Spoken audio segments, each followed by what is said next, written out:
switch that to green for on. Yeah.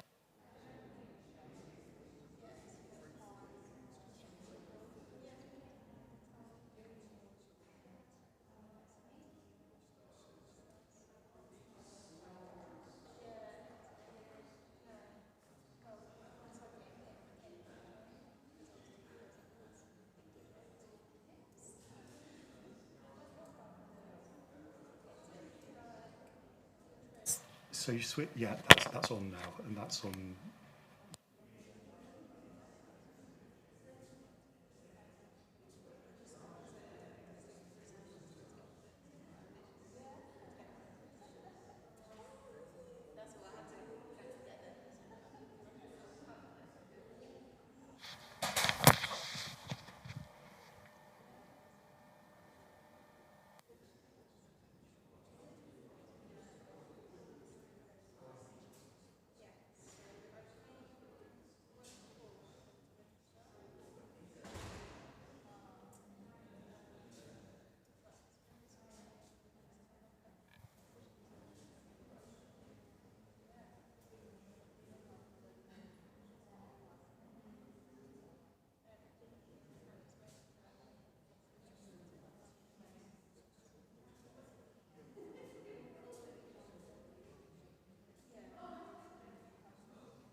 Unscrew this when you go to use it. Yeah, and screw it back up. It's not ideal.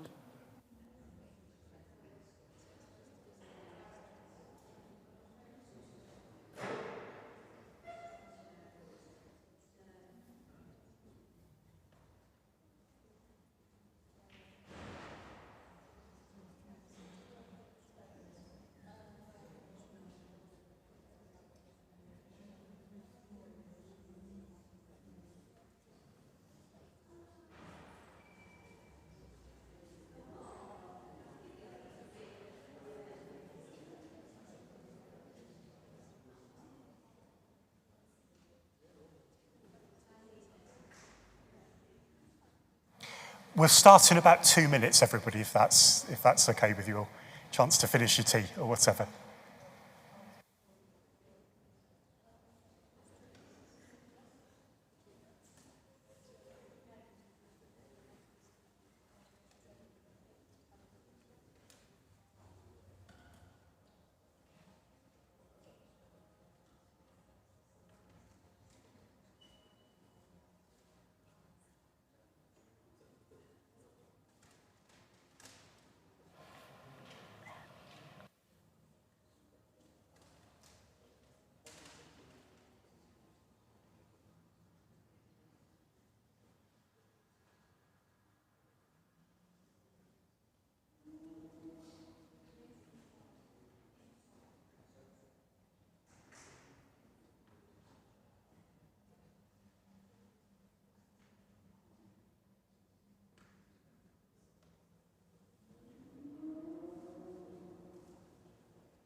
So a very warm welcome, everyone, to Birmingham Cathedral this evening, both in person, and I know we've got a lot of people who watching on the live stream as well, so welcome to those who are watching, for this evening with Professor Corinne Fowler as we discuss and think together about sensitive history connected to the British Empire.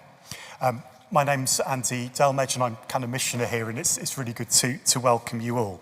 A couple of bits of housekeeping for people actually in the building. If the fire alarm goes, please leave the building. This is where I do my air steward thing. There are exits there, and if you go through that door or that door, you get to exits as well. So please don't wait for anybody. Go out if the alarm goes off. The toilets are through that door there, and if you could check your mobile is on silent as well, just to make sure we don't get too much noise. In a minute or two, Corinne's going to introduce herself and also say a little bit to introduce this evening. But what we wanted to have this evening was something that was as conversational as possible. And I know there's a huge amount of wisdom in this room. So there'll be a chance for questions from the floor. Could I ask to keep them fairly short?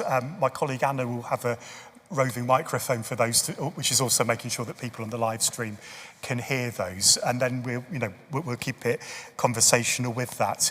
If you're on the live stream and you'd like to join in with questions, there'll be a thing written there saying questions at birmingham.cathedral.com, and you can submit your question by email, and Jane over there will be picking them up if any come through and getting them to Corinne and I. We'll get through what we can in the time with home.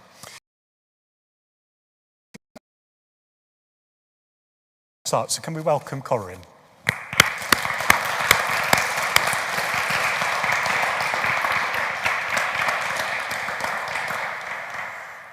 I made a few notes and I'll probably just ignore them, but I will open my book and try to find them.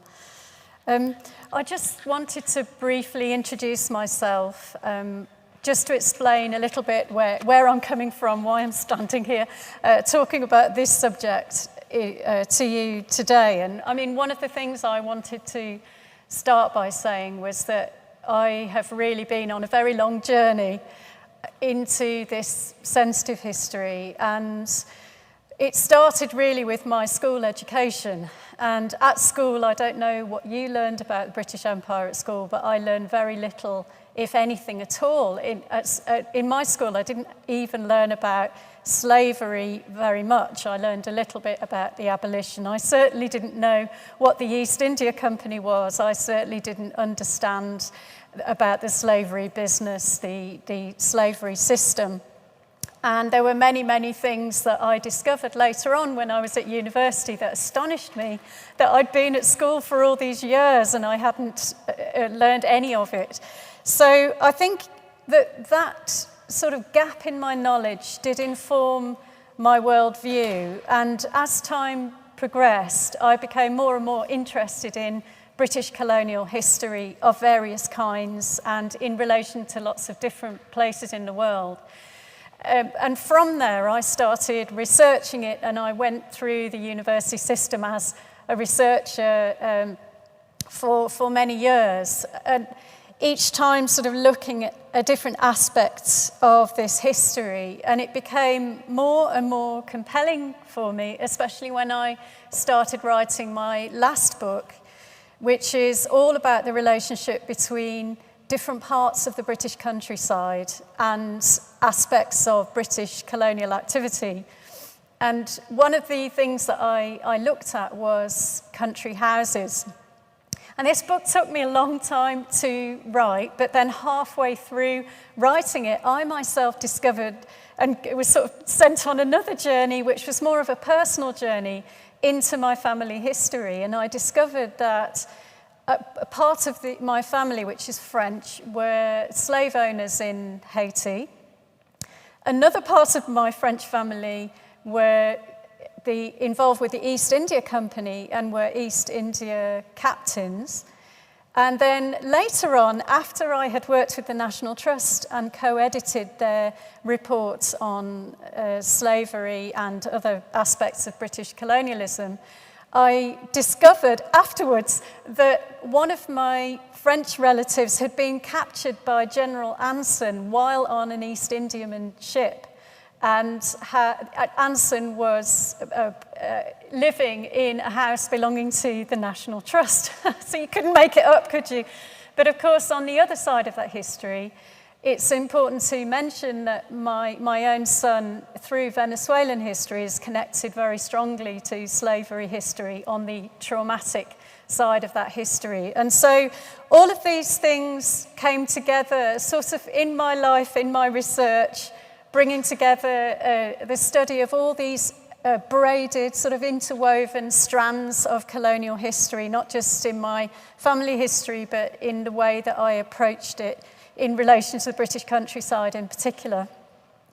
And one of the key things about this conversation that we're having nationally is that a lot of the details of that history are really quite unfamiliar to us and feel strange and are quite triggering in lots of ways. And so that's why I prefer to use the term sensitive history, because there is trauma on one side of that history, and there is a sense of perceived threat on the other side, a bit of resistance to talking about it. Now, all nations have their secrets, all nations have their hidden histories, all nations have their past actions which they rather wish hadn't happened. So I think it's really great that we're gathered here today to talk about these things, and it's very important to talk about them. It's not about taking things away, it's about adding another layer of understanding and knowledge about our shared past. Thank you, Corinne. I mean, there's all sorts of themes in this, aren't there? And I think for me as a priest in a cathedral, there's lots of reflecting around what it means to be a cathedral. What it means to be a cathedral that was built from 18th century money in Birmingham. Where did that money come from?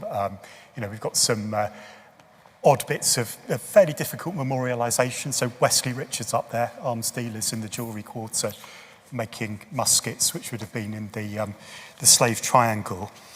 Who are we? Who have we been? Who are we going to be? I think are really important questions for us. How do we respond to the world? What do we do with our heritage, and whose heritage is it? What does heritage mean in Birmingham today?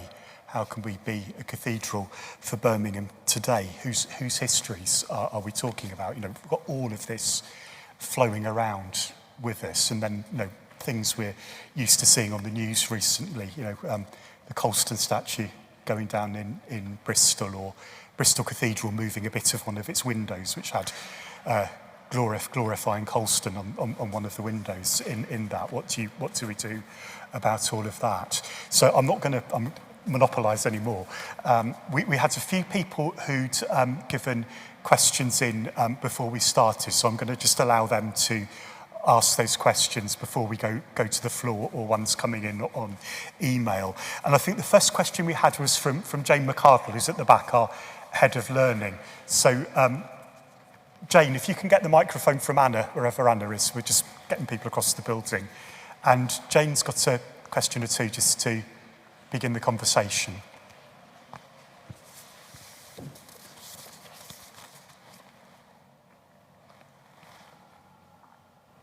Sorry, I wrote it when I was thinking more clearly, and so I had to write it down. So my question is about where we start. And I'd like to know how an organisation with minimal human or financial resource for thorough research might go about commencing the sort of work that we're talking about, where we look more closely at our history, but doing it in a way that's got integrity and research techniques behind it. Yeah, I think that's a really important question, because one of the main reasons for not doing stuff is actually quite practical. It's about a lack of resource. And another word that gets used a lot as well is capacity. We don't have capacity because people are already working to the maximum.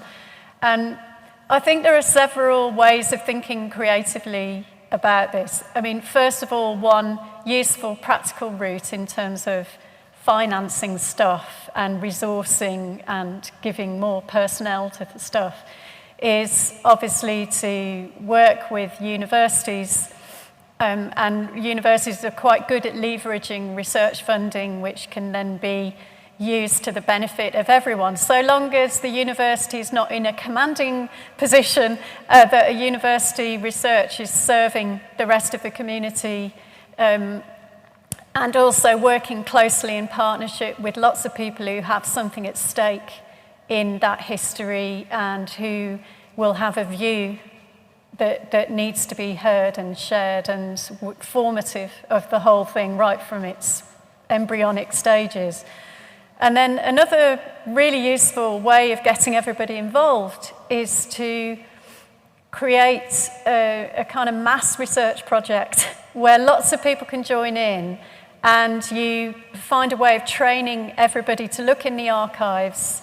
A lot of this stuff is quite sort of mechanical, you know, you have to go through all these papers and you can do it together. It's quite a good community activity, and then everyone can be involved as long as you've got assistance with checks and balances in terms of the quality of evidence. You can always train people, and it's of massive benefit. People love doing history projects. At one time I put out a tentative tweet asking if anybody wanted to be research volunteers on some future project I was planning.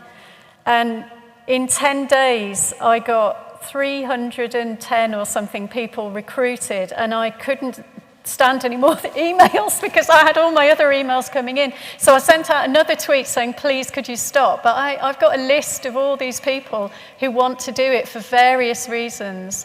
And one of the qualifications for that I put out was you don't need a qualification because we can all train together and everybody brings something important to the table. And I include children in that because children ask different questions of the archive, and you don't just have to be a professional historian to be able to bring something valuable to the table.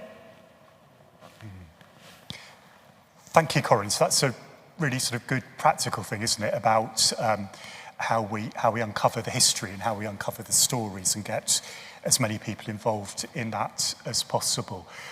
Has anybody got any questions in the room? Would anybody like to kick off with anything? I've got one or two up my sleeve from people, if nobody has. So if we take Andy first, and then what's your name? My name's Katrina. Fine, thank you. So microphone's coming, yeah. So, and you pull your mask down while you're asking the question, yeah. Thank you. Thank you. So I'm just interested to get your thoughts on the balance between uncovering the past and learning from it, and then using the balance between that on the one hand, and then using that to do something different going forward on the other.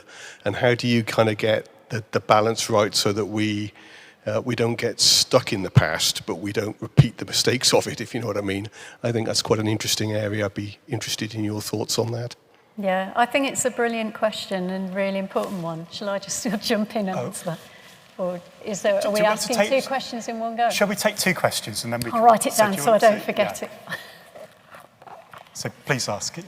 I was just going to ask about the role of art in helping to kind of disarm people, and what opportunities do you think there are, and what projects have been quite successful so far? Thank you. Okay, another good question. I'm very happy to answer that one. With the first question, I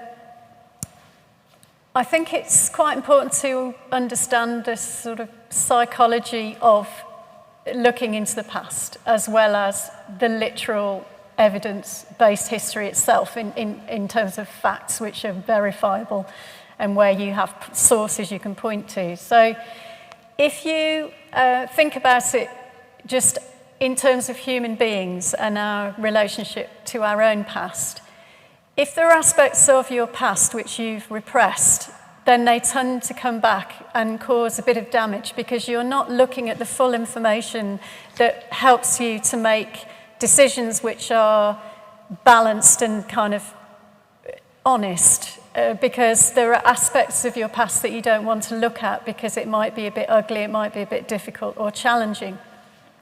And I think as a nation, it's something similar in that looking at the past has multiple benefits because it's about joining the dots and it's about connecting with one another through a shared history which crosses many continents and explains how we are the society that we are today.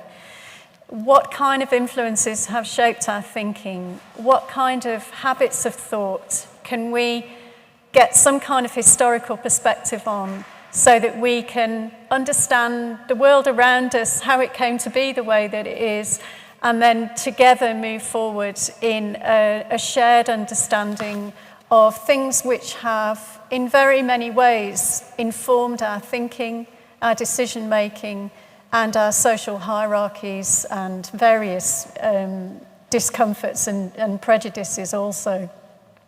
So I think that there are so many obvious benefits to doing it. Plus, people absolutely love history and they love talking about the past. I mean, we talk about the world wars a lot, for example, and it's very rare for someone to say, let's not talk about the world wars because it's in the past and the past is the past and we need to leave it behind. Now, why might that be? I mean, one of the reasons is obviously it's a history that is a bit closer to us. But Britain was an empire for such a long time, for centuries, and that was a very formative period for the whole of Europe, in Western Europe. And it's important to think about, you know, the fact that we know a lot about Tudors. We know, you know, what about Henry VIII, his wives. We know a lot about the, you know, Great Fire of London, Battle of Hastings, all the things we learned about at school that have stayed with us. And yet that colonial history is actually closer to us than those periods. So I think it's important to be critical in thinking about why we know so little, why it's such a gap, why it is a blank. And then once we, and how rich that history is, and also how multi-layered it is. And from there, sort of move forward into thinking about how it informs our ideas about the world, our worldviews, in fact.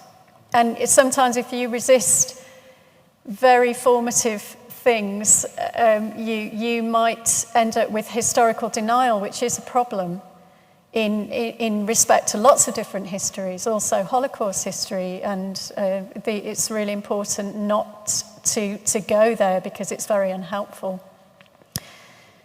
In terms of the arts question, I myself worked on my Colonial Countryside project. I commissioned a lot of writers to write about 10 different country houses. And the reason I did that is because this history has a very emotional and human dimension. This was about people's lives. It wasn't just a collection of dates and facts. And in order to help to connect us to that history, it's really helpful to have collaborations between artists, writers, and so on. English Heritage has done this too. They've done some fantastic work with painters, for example, in order to explore the human dimensions of the past in ways that help us to emotionally connect with it. So I think it's probably also an ethical way of working because there are gaps in the historical archive. There are people whose names crop up again and again.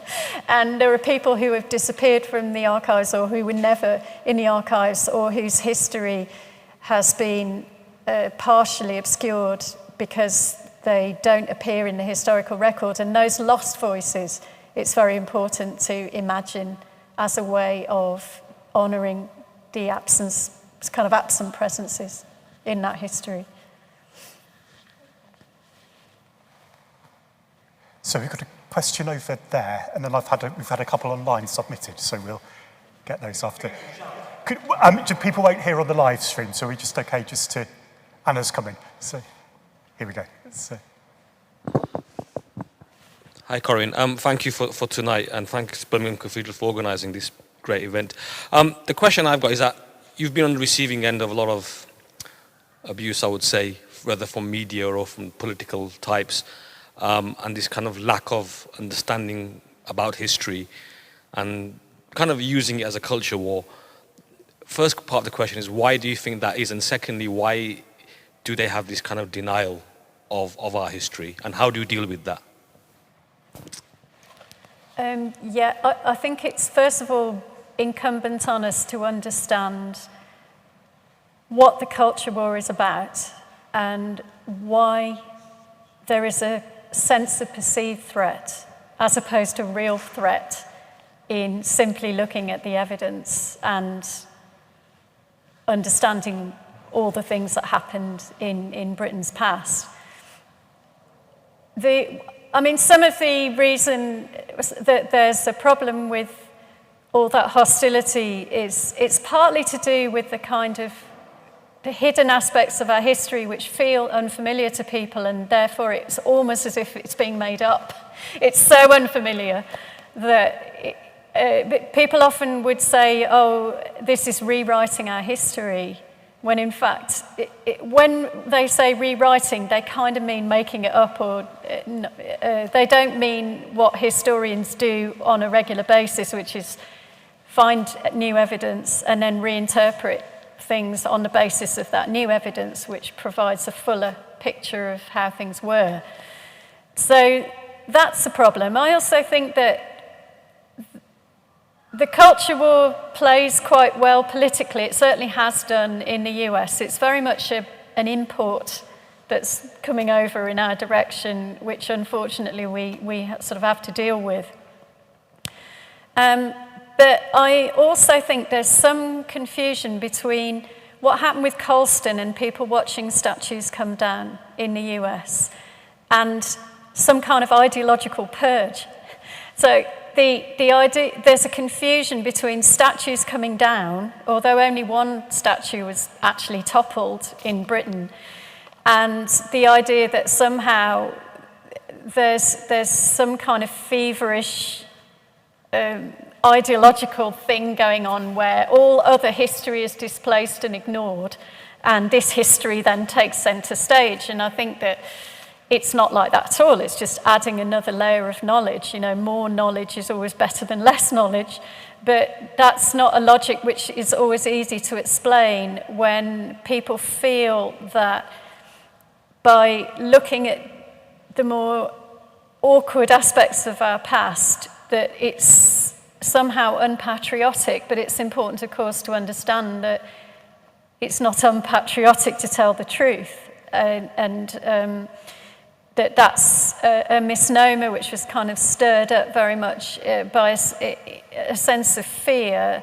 And I think that a lot of the people who are attacking historians or, smearing them even, that I believe that they think that the ends justify the means and that they're doing the right thing because they feel they're defending Britain's reputation, that they think they're doing something right, when in fact that's not something that any historian could ever agree with, because it amounts to historical denial. If you say, I've even heard people say there was no such, the British never had an empire. I saw some people saying, for example, that enslaved people didn't have to pay for their emancipation, when in fact they were apprenticed for many years after they were officially freed in order to pay for their emancipation, and that's on record. So I think it is a problem. There's also a distinction made between slavery on the one hand, which is seen as bad colonial history, and Indian interventions in India, East India Company, which less the East India Company, more the British Raj, which is often seen nostalgically as good colonial history. And obviously, if you examine that and look at it really, really closely, you can see that the early East India Company history in particular was so violent that it's something we also collectively know very little about.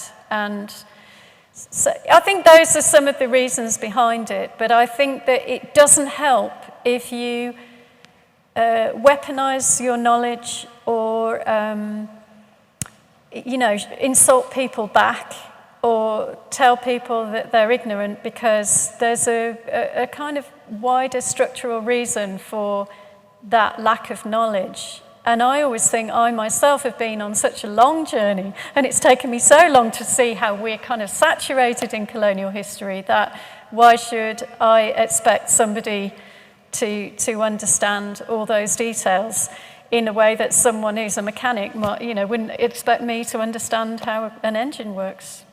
So. We've got a couple of questions come through which kind of add to that, really. So there's one of them is, and this is from the people watching on the live stream, so keep on getting your questions coming in and we'll do our best to get them. So this one is, do you think British lack of knowledge on all aspects of our history is a form of selective amnesia or misguided nostalgia?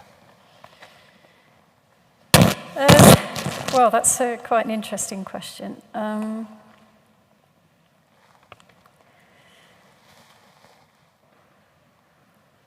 I think you have to ask questions when you can go through an entire education system and learn virtually nothing about the basics. What is the Royal African Company? What was the East India Company? And what was the slavery business? And what was Britain's involvement in it? And how long did it go on for? Not just the short history of abolition at the end. So I think certainly the education system, through multiple governments of different kinds, has failed us in terms of our historical knowledge.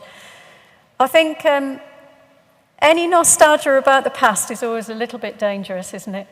So nostalgia is generally something which is quite a pleasant feeling, but probably not very accurate. So I certainly think it's not to be recommended. I notice there's another question there. There is another. I'll ask that one in a bit. But there was another question as well, which Andrew Smith, who's the Birmingham Diocese's Director of Interfaith Relations, asked in terms of something current for faith communities at the moment in the city, which is to do with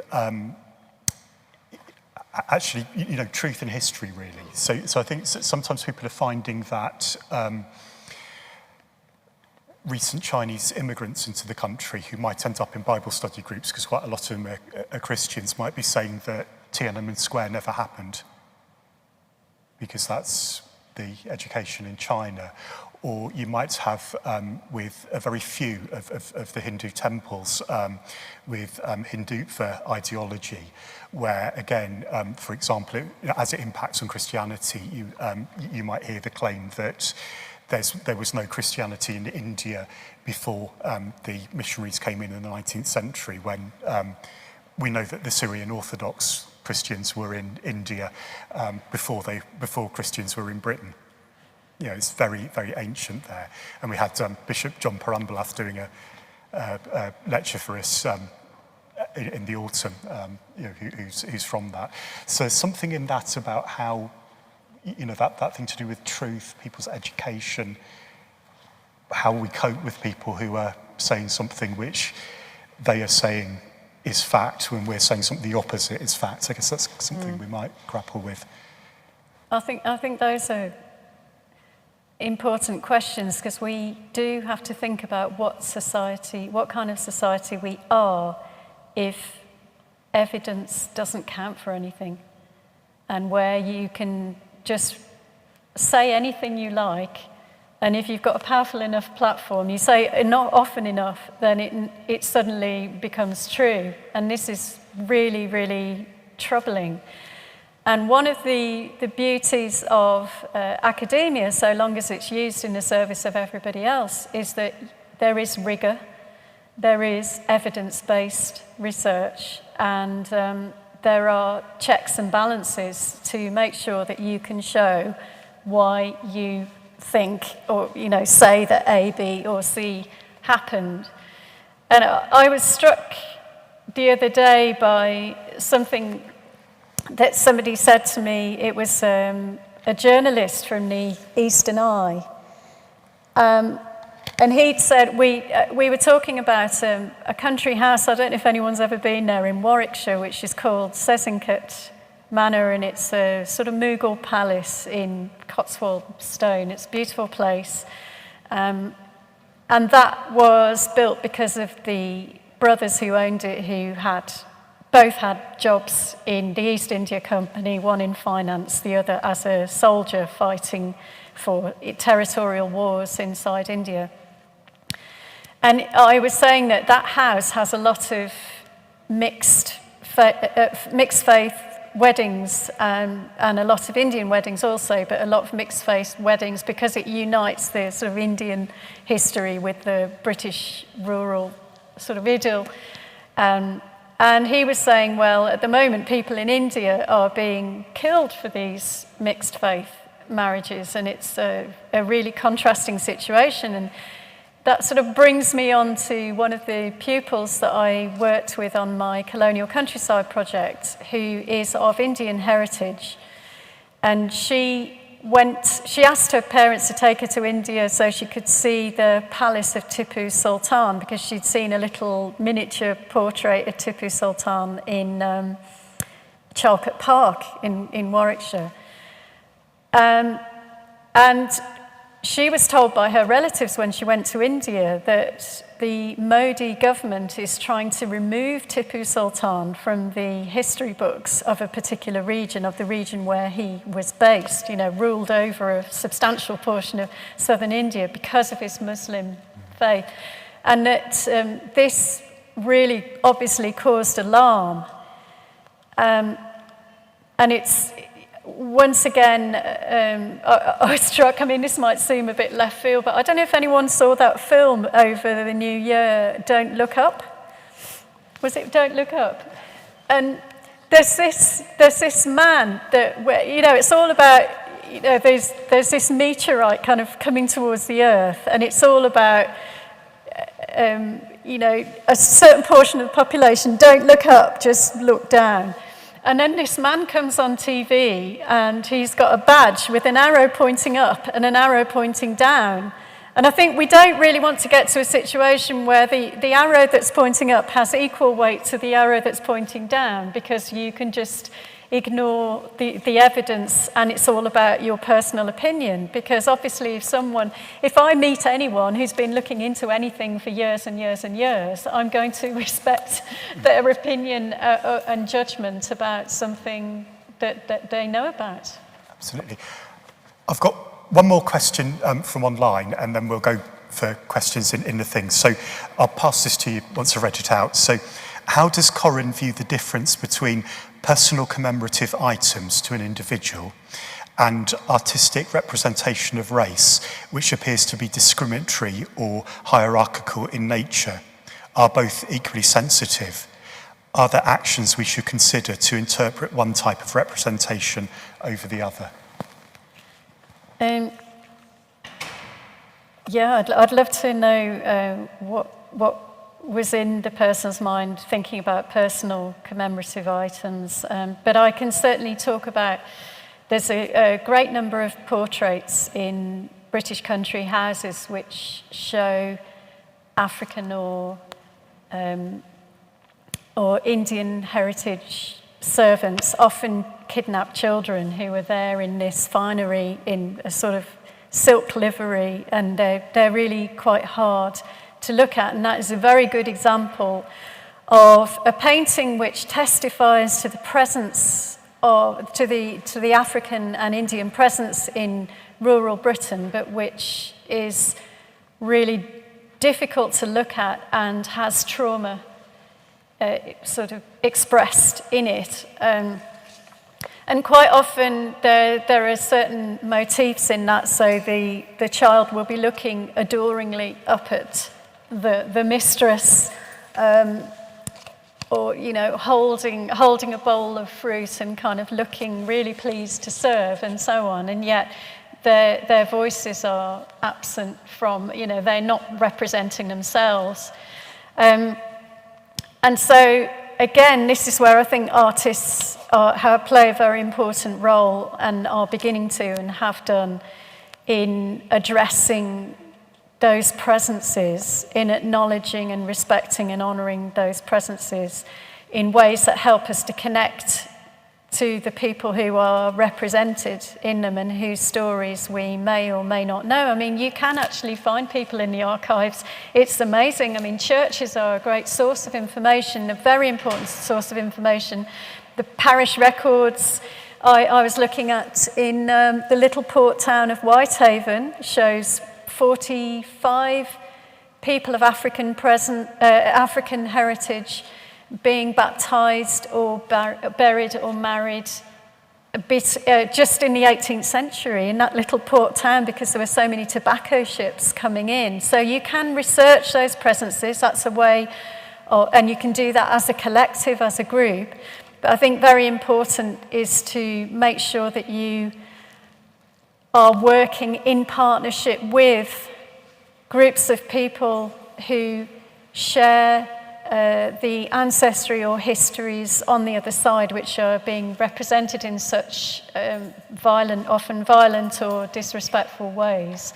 And that you don't do that in a hierarchical manner, that you do it in a non-hierarchical manner where no one has juniority, no one has seniority. You genuinely work in partnership in a respectful way. And I think that would be my answer to that. I probably haven't addressed the first half of the question, though.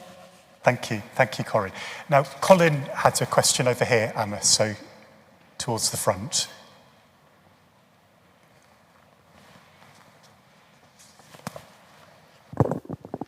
Hi, thanks for your book, which published at a very good time for me when I'm looking at the idea of internal colonialism, how the English rural poor were colonized by the aristocracy and the wealthy. And there's lots of work which is done about how the land itself was enclosed. But as we say, the poor don't write their own history.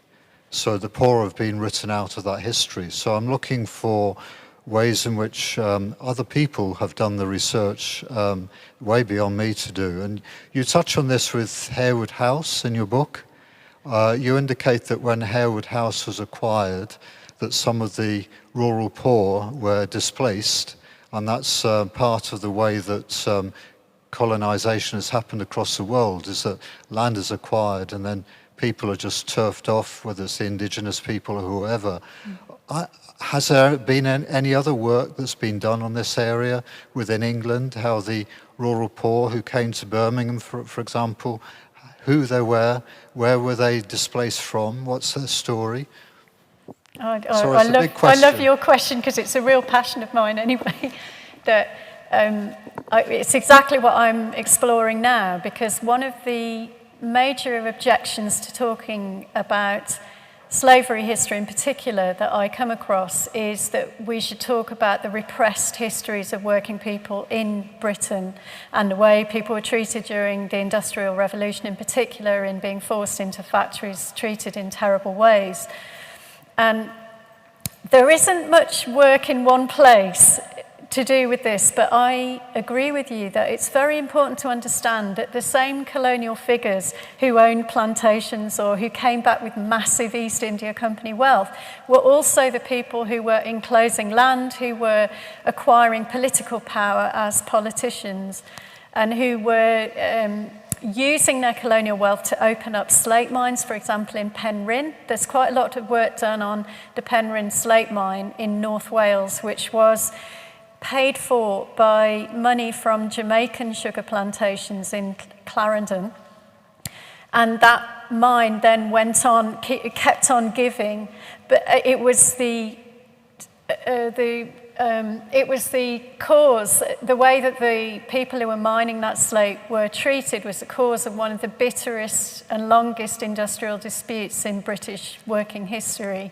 So that's really important to look at. And I myself absolutely fascinated by this subject, and I've started looking into little bits and pieces of historical work on, for example, indentured labourers, the early labourers who were brought over to Barbados by people like the Drax family. Okay, and then those indentured labourers were people who were so desperate and so impoverished that they had to sell their labour in exchange for a passage to the British colonies and to work in really, really harsh conditions there.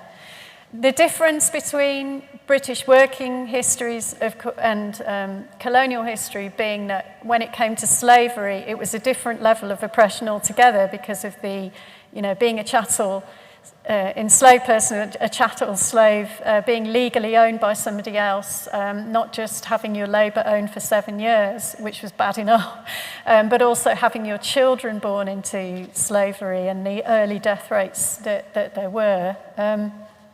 But what I'm doing now is I'm walking through different regions of Britain and looking at how those rural working histories connect with the history of the British Empire in many different forms. So, for example, copper was mined in Cornwall and Wales, had a huge local impact in terms of providing employment or unemployment or injury or whatever it was. But that copper was also exchanged for enslaved people bartered on the West African coast.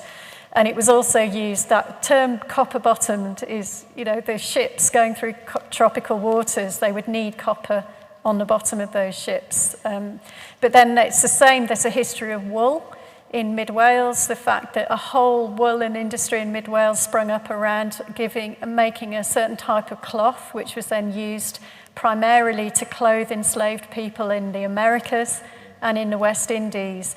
And then there are new links being found by someone called Andrew McKillop on the link between large-scale land ownership in Scotland, slave ownership, and the Highland clearances. So there are many, many different ways into that history. And I think the more we look at how those histories are intertwined, the more inclusive we can make this conversation also.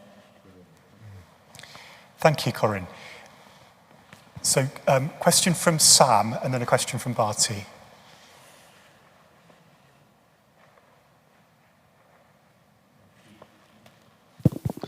Thanks. I guess my question is about how communities form a historical narrative.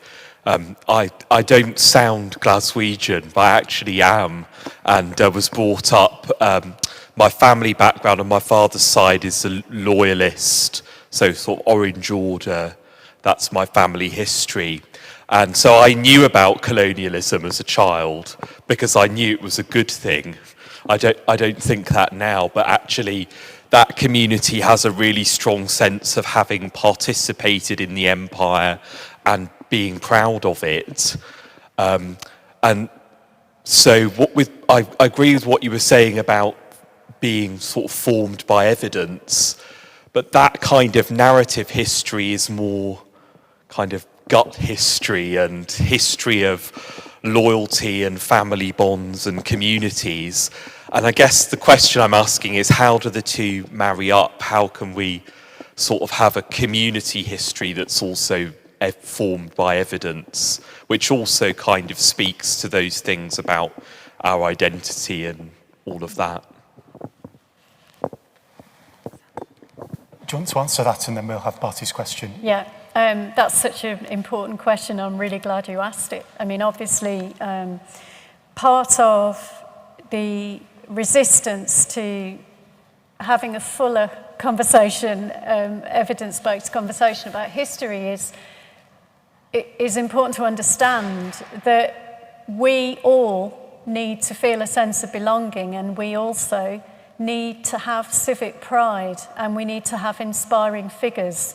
So those are all important aspects of our needs individually and collectively.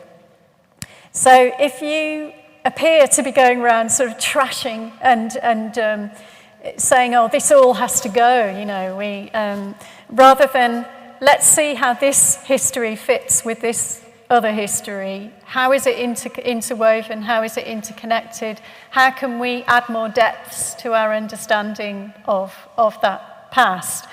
So I think one of the ways, ideally, I think we do it was having a sense of a larger, as wide as possible, a community that can benefit from understanding these global histories, rather than having a sort of silos, historical silos.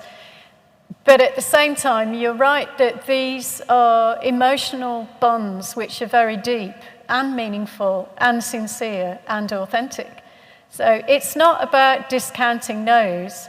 One of the things that I think can be done really well is, for example, let me take an example that I've given already. If you've got a copper mine, there's a whole load of heritage around copper mines. The accounts of who used to work in the copper mines might not be fully inclusive, in the sense that some people may have been cut out for history, whether that's women or people of colour or whatever. But you can then situate that heritage in the wider context without detracting from the amazing historical facts, stories, narratives which already exist. So it's about a fuller history rather than taking things away. But that does sometimes mean that you might have to reassess what you thought you knew through partnership with others as well. But as long as there's some openness, I think there are definite ways through, and you can have some really amazing collaborations between the most unexpected partners in ways that would be mutually enriching and fulfilling. I think we talk so much about fear and about barriers and challenges, but it's so rich, all of this. And I did also notice that when I was working in the heritage sector with volunteers who were disproportionately older, disproportionately rural, and from definitely similar types of backgrounds to each other, but they were so committed to the history of the places that they were helping to care for, that they were absolutely passionate about those places and obsessed by them, and they said it was like an awakening. They were stimulated by it. So it doesn't have to be bad or detracting from that at all. Thank you, Corinne. If I may just butt in, as a Christian priest, of course, one of the things Jesus keeps saying to us is, do not be afraid. So, that's Barty.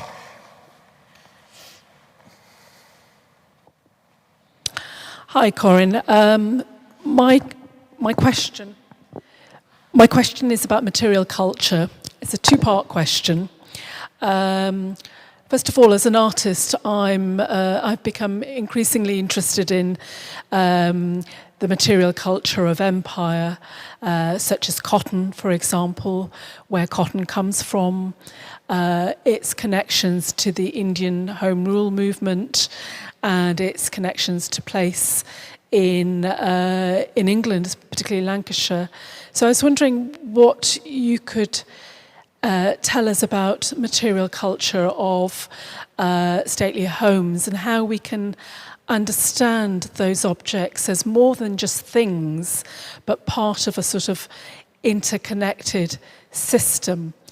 And part two of my question is the material culture of museums and reparation, and what you feel about returning things back to where they belong. Okay, thank you for the question. I remember reading something by the Birmingham-based then cultural studies professor Stuart Hall, when he was saying, the cup of tea is the perfect metaphor for the British experience, because the tea is part of, East India Company history and all kinds of colonial activity overseas. The sugar comes from the West Indies and from plantations worked by enslaved people. And then, of course, the porcelain in which it's is also part of that colonial commercial network. So it is really, really helpful to think of a cup of tea in that way. But I think it's important to understand perhaps the history of extraction in terms of extracting materials here, such as kind of ore and copper, in the way that I was suggesting, that, you know, using, exporting those, for example, to the Gold Coast, and then using that as barter to then go and transport, you know, these kidnapped people across the world to the West Indies and the Americas, and so on.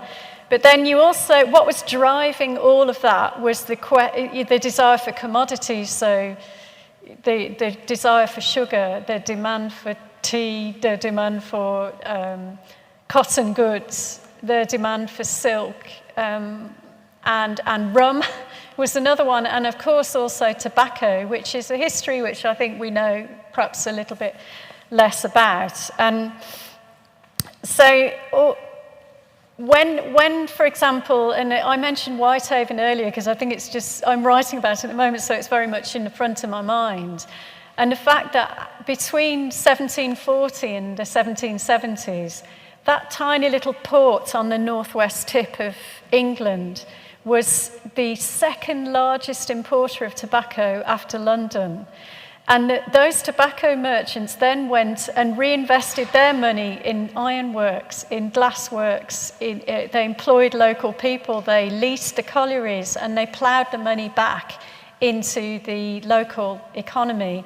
And so there's this sort of circular system which is driven by the demand for these material goods and luxuries in particular. And then after tobacco, it then became more cotton, didn't it? So there were different phases of demand as the political circumstances changed. I suppose with reparations, and obviously museums have got a lot of work to do in thinking about their collections, what their, as they call it, provenance is, how they arrived in the place that they've arrived in. And one of the most debated set of objects is the Benin bronzes, which were a clear-cut case of sacking and looting by the British, and then they were brought back into museums here, and then many of them are now beginning to be returned, but some of those items are housed in university museums, and university museums are not regulated in the same way that government-funded museums are, so it's a lot easier for those items to go back. I mean, I'm not an expert on reparations or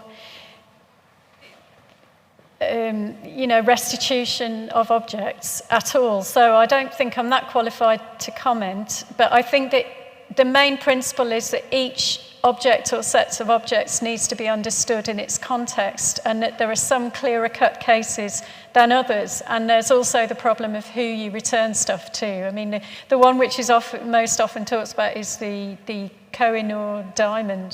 That was looted multiple times. So where was it? Where did it come from originally, and so on. But I think that's all I'd say about that. Except that on the reparations front, there are different ways of offering reparations. So one of them, which has been suggested by Catherine Hall as part of it, not all of it, is historical reparation.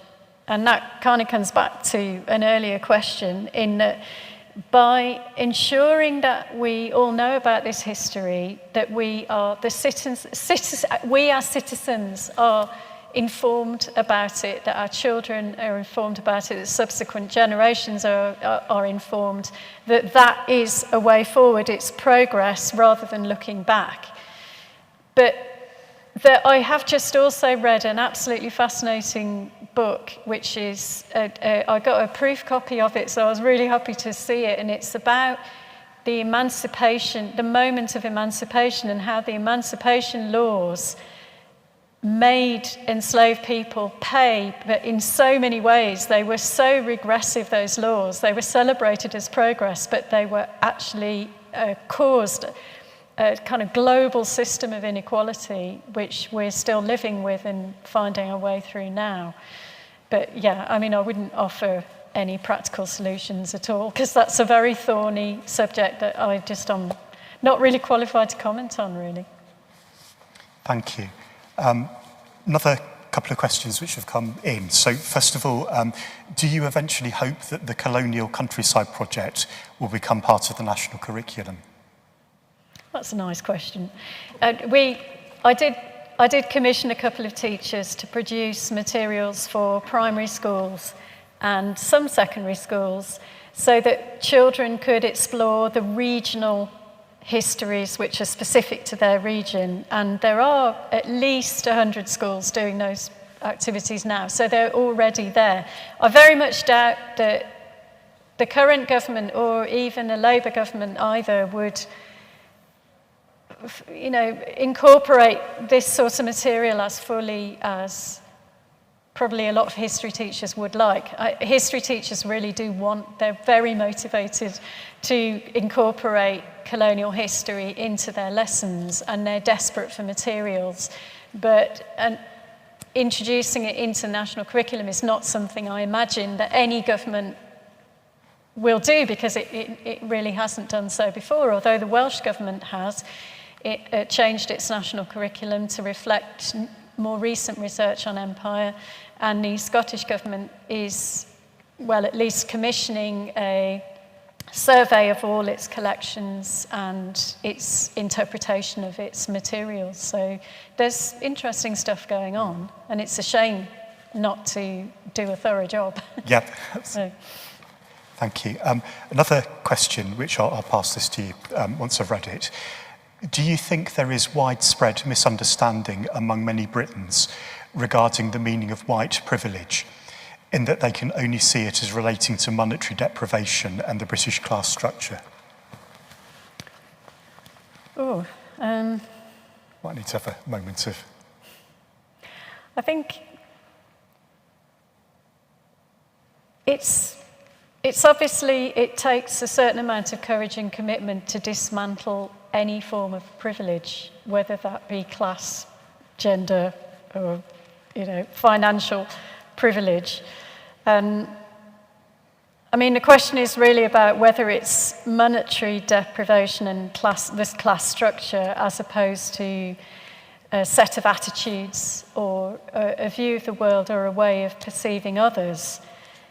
I mean, ultimately, I think there's a lot of sort of unhelpful, hostile rhetoric about unlearning privilege, but I can't really think of anything that will connect people with one another more than understanding how their worldview is slanted by their upbringing, experience, and recognising our limitations, the limits of our capacity to understand others, or which can be blocked by sort of all kinds of unconscious assumptions about people, which are actually limiting the way we see the world. So yeah, I think that probably is the case. I probably agree with the question, really. Yeah. Thank you. Do we have any more questions on the floor? So we've got Jane, and then John, and then Matt. Sorry, okay. Mine's another practical question. I want to understand how we can share these stories as widely as possible, and I want to know if you've got examples of best practice. I'm thinking of the people who might not come to a lecture on a Thursday evening, or may not read an article or a book. How do we make them as accessible as possible? Well, my short answer to that would be that people have their passions, and this history is everywhere, believe me, just anywhere, just wherever you look at it, there's some angle on it, because we were all living so close to the British Empire. I mean, one maybe trivial example is that lots of people, one of the most popular authors even now is Jane Austen, and let's say somebody likes Jane Austen, they like a costume drama, whatever. Jane Austen was herself, although it had abolitionist sympathies, and her favourite poet was an anti-slavery poet, and she like Thomas Clarkson, who campaigned against slavery and slave trading. But her father owned plantations. No, he didn't own plantations. He managed his school friends' plantations, in Antigua, and that then comes into her novel Mansfield Park, because the Sir Thomas, who owns Mansfield Park in that novel, is then, that he's, his wealth relies on that stuff that's happening out there off stage. And so if somebody's passionate about something, they're always going to be happy to explore it more. Equally, if somebody is really interested in their local history in any form, the history of coal mines, you can connect these things so easily to that history in ways that are relatable. But one of the best ways that anyone's found is family history. Because when most British people look at their family history, they often find that they've got military connections, they've got naval connections, they've got relatives they didn't know they had. They do DNA tests, they find out that they are mysteriously connected to the West Indies or to Africa or to India. And family history has been the most personal way of exploring that shared history and re-evaluating sort of who you are and where you come from. It's the kind of who do you think you are type thing. So it's just finding what people already love and just taking it to where they're at in a way that's meaningful to them. Otherwise, it would be hard for someone to connect with something seemingly so remote. Thank you. So John now, so microphone's just coming. Yeah, thank you. If you go to Bristol, there's a church on the outside of it, and there is a very fine gravestone where the owner of a slave is grieving that his slave has died. And it ends, I can't forgotten how the rhythm is, but the last line, it promises that when he's in heaven, he will be white, not black. Now, if you'd got that outside your church, you would certainly have to think about how to deal with it, I trust. Another thing that I've been thinking of was a film that spoke about how things that spoke the past of Germany, 1933 to 45, and how they're labelled and described. Not big things, but you can always say, well, this was where so-and-so was. He died in Auschwitz in 1945. And the man doing it, who was an American, said, but although that's an American idea, which was the principle he was working on for different countries, something that's very good and very American, but it isn't actually done in America, if you see what I mean. There are obviously lots of things in churches, outside them, buildings that have their history. I did do something about the empire. I was old enough for that at school, and the teacher told us that the cement between bricks in Liverpool, they use blood instead of water. A rather dramatic thing to say, but we got the point. What I'm wanting to get at is how you would feel that we could present things that are here and make them speak in a simple, however it will be done, a simple way that it couldn't be neglected, but it could be very useful. Yeah, I think one of the most stimulating experiences is when you learn something about a place you thought you knew, and then you can never see it in the same way again. So that is sort of the ideal sort of level of consciousness where you're always stimulated to think of another dimension, that something that you see so often has that you never realised it has. It's a really important aspect of human experience, and because the way that we learn is through curiosity, it doesn't matter someone's level of education, we're curious, and that's how we learn as children. That's what drives us to acquire knowledge and understanding. And so I completely agree. I mean, your examples are quite striking, aren't they? I mean, we could talk to that gentleman who did the gravestone, the well-meaning, but about dismantling white privilege, you know. It's a perfect historical example, isn't it? But, I mean, a lot of these stories are also quite poignant, because there's a little, thinking about churches and what they've got to sort of signpost us to, there's a little gravestone in a churchyard in Warwickshire, in a village called Oxhill. Don't know if you've ever been anyone, but it's a grave to an enslaved woman called Myrtilla. And people have gone away, local historians, local people, and found out a whole load of stuff about families who owned enslaved people in the area, and about Myrtilla herself, and where she came from, how she came to live in this little village, or be buried in this little village in Oxhill. So I think it's just about capturing the imagination, and again, understanding the human dimensions of the history, but also seeing the history of empire through a local lens is something which other historians have recommended. There's a brilliant one, Kate Donington says that a lot, who worked for the Legacies of British Slave Ownership project. But I think that local history resonates with possibilities when it comes to the British Empire. Thank you. Matt?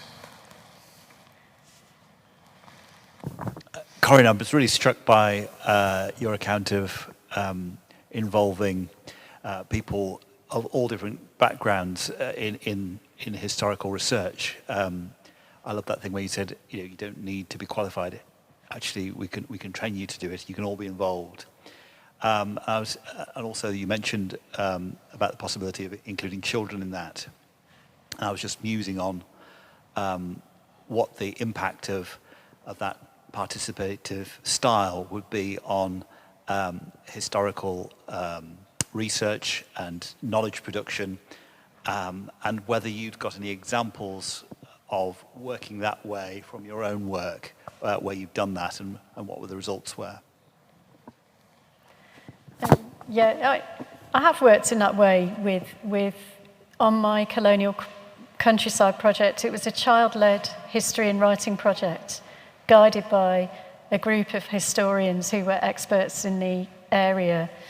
And something that the teachers commented on was, when you gave children who were raised in a digital era, when you gave them access to the archives, they are absolutely fascinated by it. They love trying to read 18th century handwriting, and they do ask all kinds of, I won't say left field, because they're intelligent questions that just would not occur to an adult. And also they're very concerned by and drawn into the stories of children, and want to investigate those because they identify with children that are clearly their own age, how they got there and what their experience was like. So there's lots of potential for working together,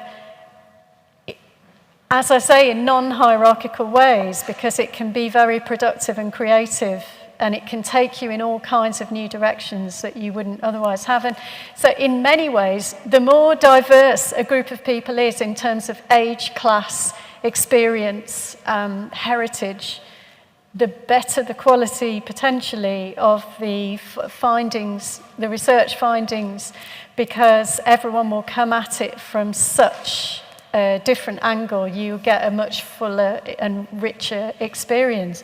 And part of the problem, I suppose, that we've had is the social background and even the gender in the past of historians has determined the kind of histories that are told.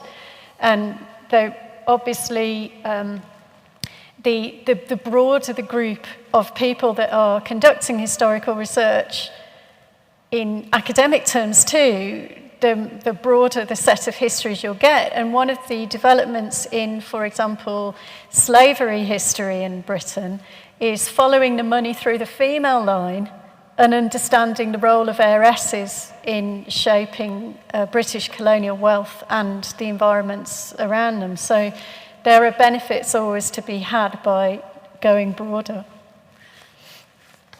Got another question from the online, and I think if we go on for about another 5 or 10 minutes, and then we'll come to an end. So if anybody in the audience has a question they want to ask, then put your hand up in a second.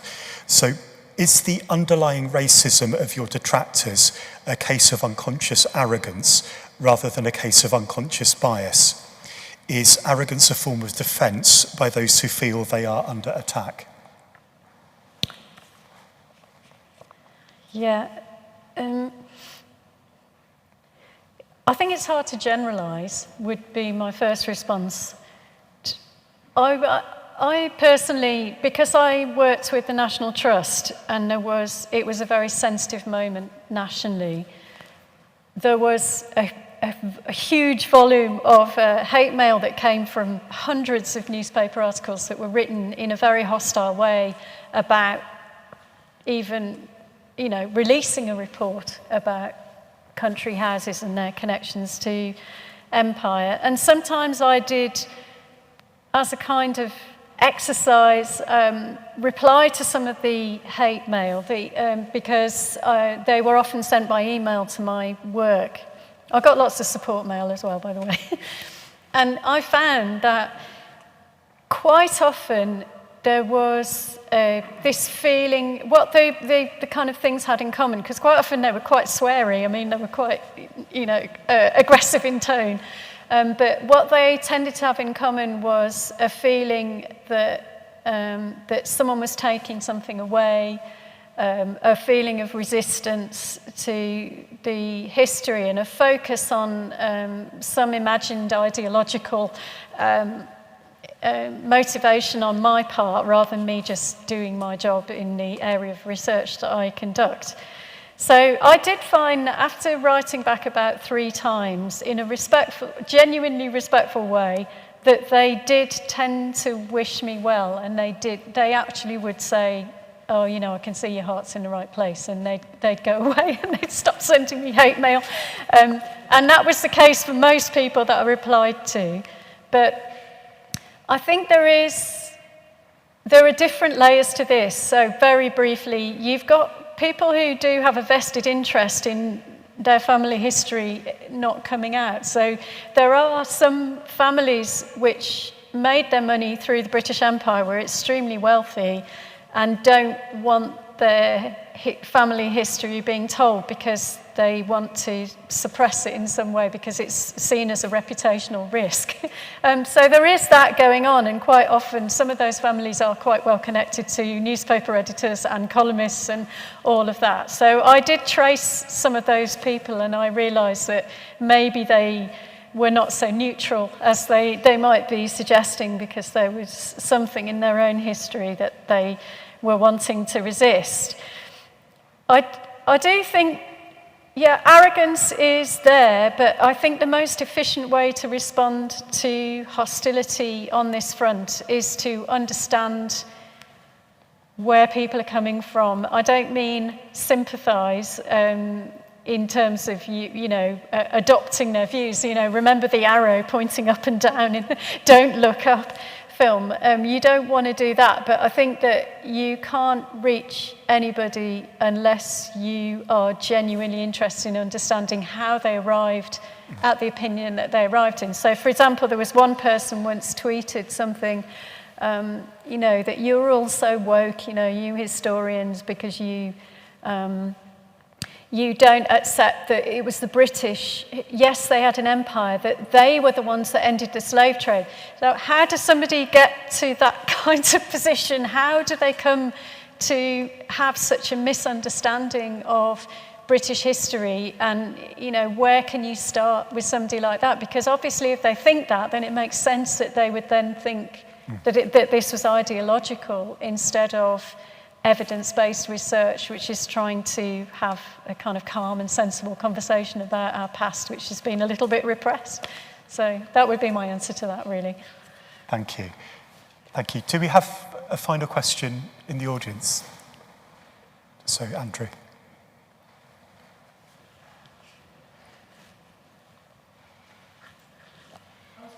I was just thinking, you seem perhaps, would it be fair to say you're more on the side of teaching people or helping people to read the material environment, for example, that the past has left us with more intelligently and critically, rather than changing it, rather than taking stuff down? Because it's quite hard to read the material environment the past has thrown up and has left us with if it's not there. I mean, you can't read it intelligently and critically, more intelligently and critically if it's not there. I mean that very guardedly. I mean, I'm sure there are instances where it's worth taking things down. I mean, David Olusoga, I think, gave very powerful reasons why the Colston statue perhaps had to go. But yeah, in general, perhaps isn't it more important to be able to read more critically and intelligently what we've been left with? Yeah, definitely. It's not just about material culture, is it? It's to do with structures of inequality that we've inherited that are a legacy of that time, and also worldviews and attitudes such as racism. I mean, racism has very clear colonial historical roots I mean, British forms of racism. I'm just talking quite narrowly about that. But I think there's an historian in Liverpool. If you ever go to Liverpool, go to one of Lawrence Westgarth's walks, because he does these fantastic walks through the city. And one of his arguments as an historian, and he's an historian of colour, is that he doesn't want any statues removed. He wants no street names removed because it's the evidence. So you're removing the evidence. And he says in half a generation, everyone will have forgotten that they exist. And so there have been lots of other creative solutions about having 2 street names, having obviously more information. What a great idea, you know. I mean, the government's idea about retain and explain is fundamentally from them a conservative approach, but, you know, explain, what a great idea. let's actually talk about it, you know. No, I think we can all rally around that. But I think it's to do with just understanding that it's about the way we think, it's about our social structures, and it's about our attitudes to each other and our sense of how we have come to be the society that we are. But I think that would be the short answer. I could probably give a better one if I had more time. But Corinne, thank you. I think this has been a really stimulating evening, and, you know, certainly helping us to think about and grapple further with and go deeper into a lot of these really important and live issues for us as a city and as a nation. Certainly, I know as a cathedral we're on a journey to work out how we can be the cathedral for our city, how we can reflect our city, how we can think about the history that's made this building, and the people and the money that's made this building. So I think it's been really helpful for us as an institution, and hopefully for all you who've been physically in the building and those on the live stream. I'm glad the email questions has worked, and we've been able to involve people on the live stream, and thank you for watching. Corinne's worked really hard for us tonight, so could I just give her a little token of thanks from us? thanks very much.